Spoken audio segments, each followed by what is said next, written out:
আসসালামু আলাইকুম। রান্না করবো আলু বেগুন টমেটো দিয়ে আর মাছের মাথা লেজ দিয়ে রান্নাটা করবো কাঁচামরিচ দিয়ে কাঁচামরিচ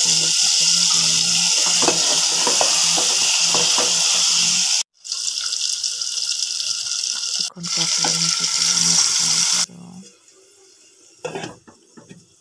এর মধ্যে হলুদের গুঁড়ো লবণ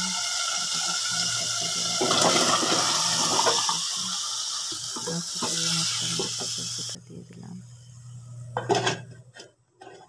সেদ্ধ হওয়ার জন্য ঢেকে দিলাম।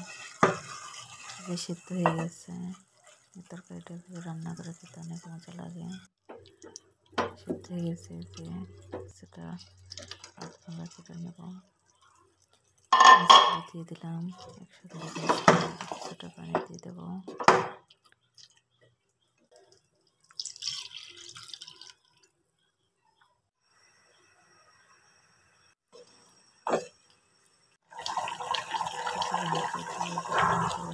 রান্না প্রায় শেষের দিকে হয়ে গেছে।